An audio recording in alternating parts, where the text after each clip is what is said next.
What's good, everybody? Let's talk about it's a big rich town, and I just come from the poorest part. So here to talk about Power Season 4, Episode 2. Things are going to get worse. I'm not going to touch on everything that happened in this episode. I'm just going to touch on the key points that happened tonight. I apologize for this video being late.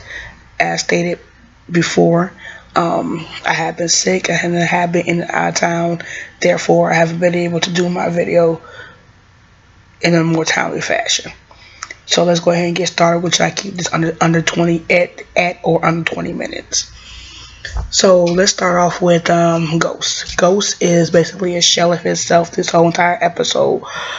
We see him getting up for the day, urinating blood from his pee. That is outright. He's urinating and his blood coming out. It is urine.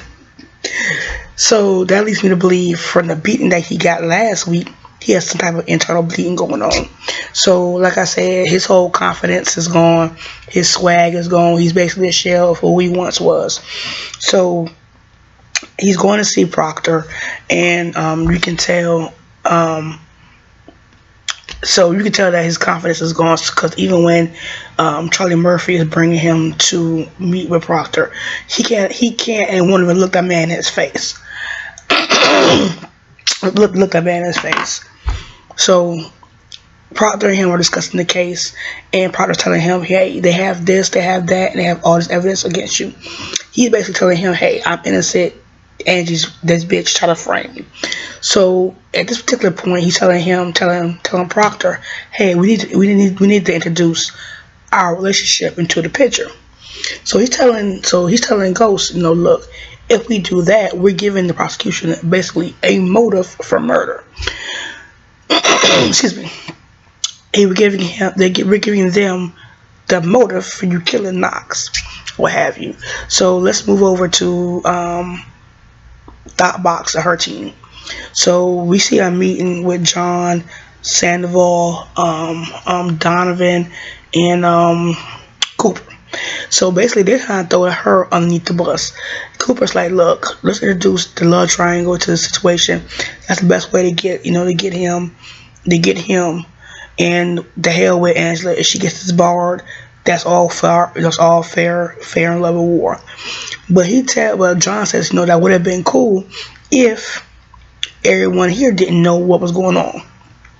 So now we pay between both of the meetings going on between Angela and between Ghost. And basically they're doing like a mock trial, Angela versus Ghost.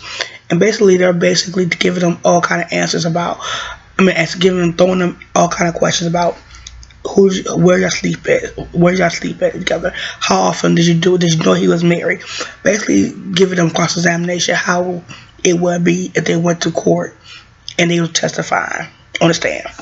So basically it comes down to, hey, I can't be on the stand. Let's move on to dumbass Tariq. Tariq is still being an ass, and he needs his ass beat. Tasha's cooking them breakfast for the day and explaining to the kids, hey, your dad didn't make his bail. I'm not sure when he's going to be home. But in the meantime, we have to carry on like everything's all good. She reiterates to the kids, hey, if anyone asks, we don't call your dad Ghost. Which I'm thinking to myself, why the fuck would the kids call him Ghost?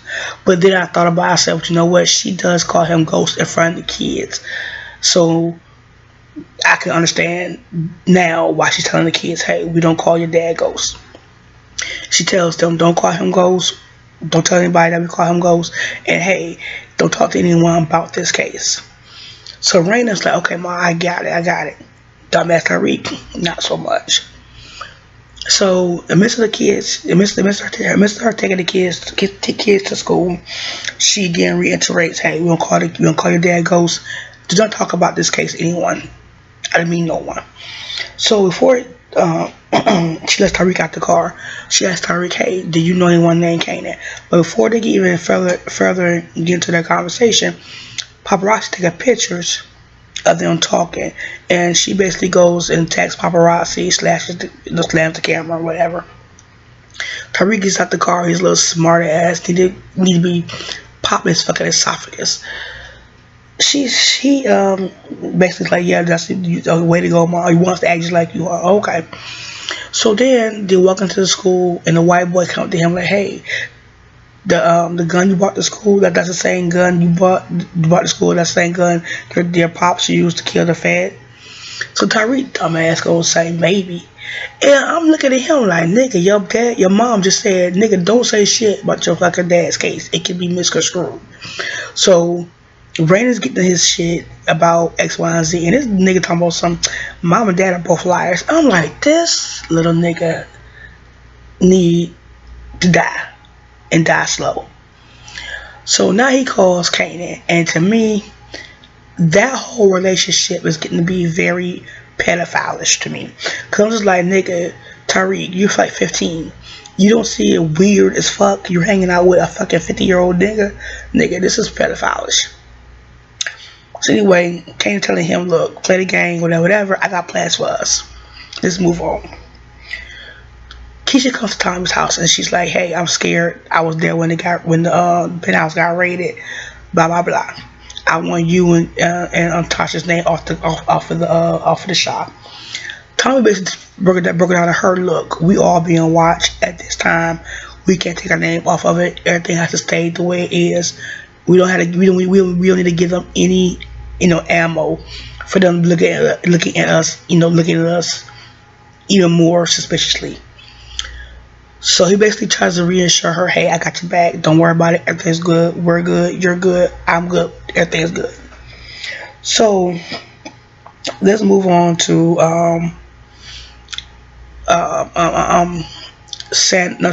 Julio and Tommy. So basically, one of the dudes they go pick up their drugs, and the word on the street is, hey, he's looking for a new connect. Tommy says Julio and the two dudes with him to go handle that situation. So Julio is more like Ghost in a sense, where he's like trying to handle business amicably and not with violence per se, if he does not need to use violence. So basically, he squashes the situation, and everyone's happy. But before it got squashed, old boy's dude punches Julio's guy in the face. So it gets back to Tommy, and basically he's like, well, Julio did do a thing about it, blah blah blah. So now let's move on to Dre. Dre is running the club, and basically he's training the hostess, the bar girls, whatever. Look, this right here is the new thing. They ask for 2 of these bottles. Ring them up for 2, give them 1 bottle in this box right here. So basically, the night of the club opens up, Dre is looking around like, oh shit, okay, I see how this, I see all the money. He counting the money in his head. Cause now he's implemented a surefire system where they can do the drugs. So in his head, he's looking back and forth, counting the motherfucking money. Like, these motherfuckers are buying this shit, they're buying this shit. So basically, he's like feeling himself in his newfound position where he just basically fell into. But the shit's working. And the way he implemented the system in the club is similar to how Ghost implemented the carriers in their drug operation. So to me, they're making Dre to be a baby Ghost, cause they kind of think similar along lines. Okay.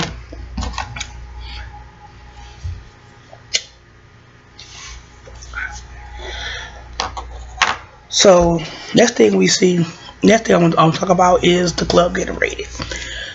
So no, before I go talk about the truth getting raided, I'm gonna talk about the little rivalry between John and Proctor.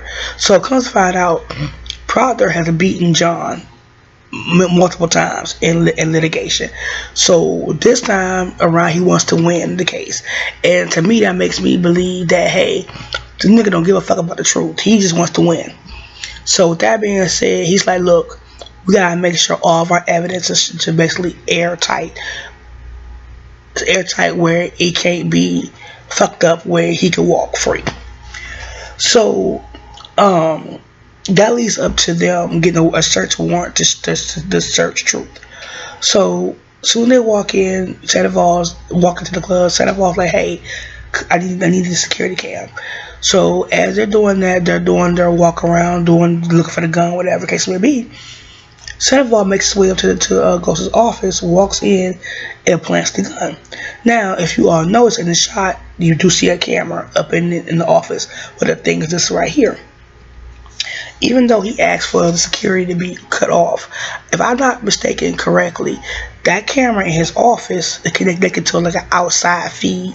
So, for instance, they may have pulled the camera from the parameter and the inside the actual club, but his actual office is to a different outside feed that could be seen off premises. That's what I'm thinking, because they're setting it up where they're gonna see on a camera Sandoval planting the gun.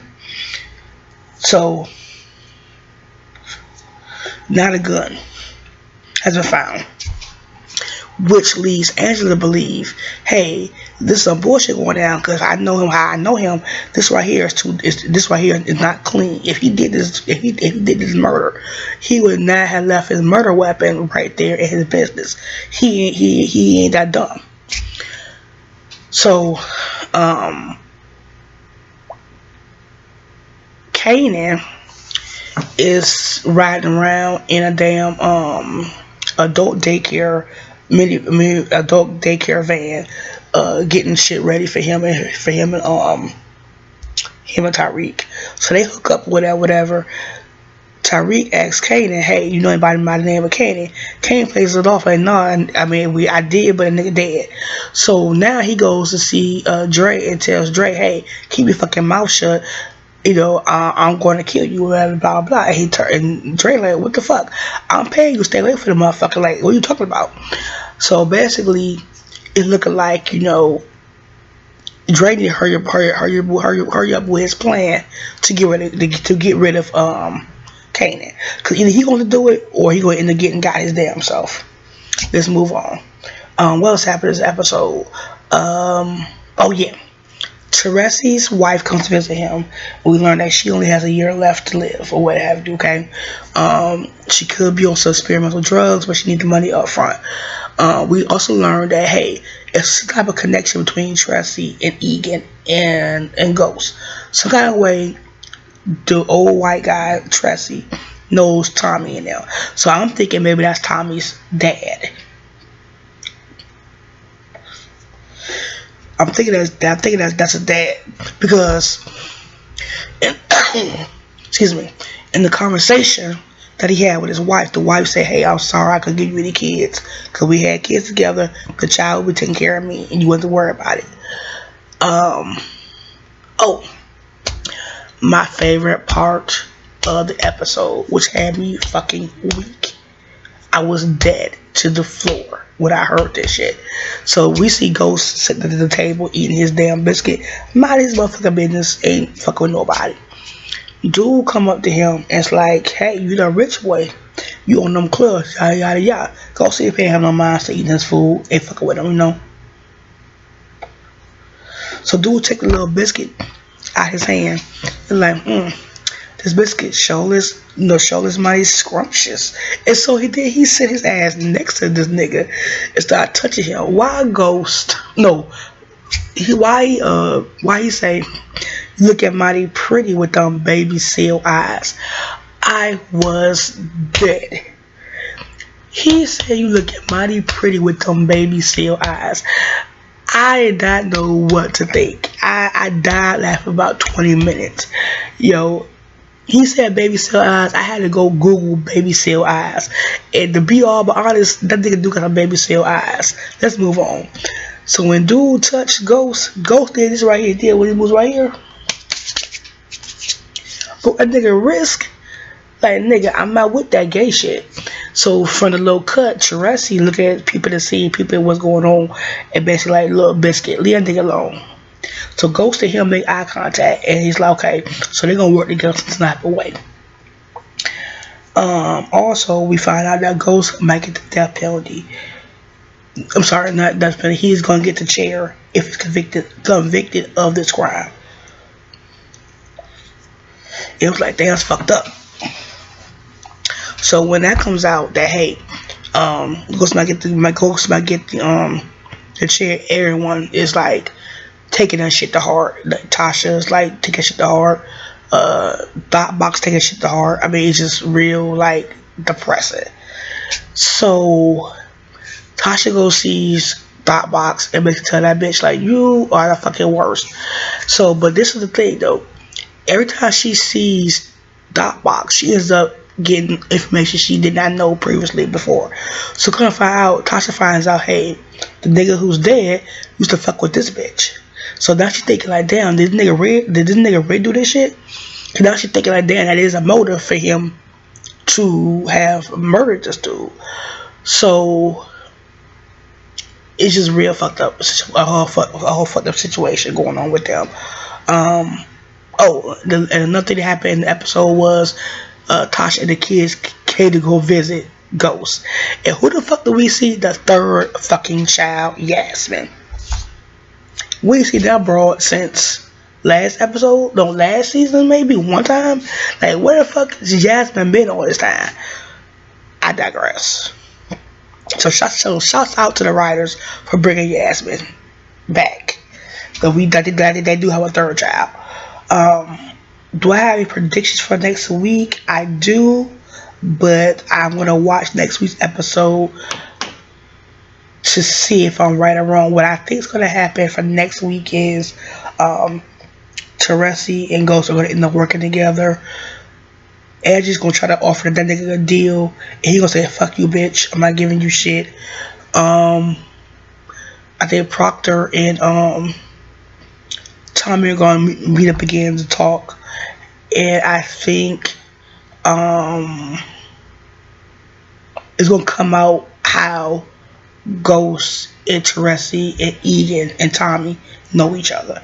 But yeah, that's all I got for this week's episode. I'll be back next week.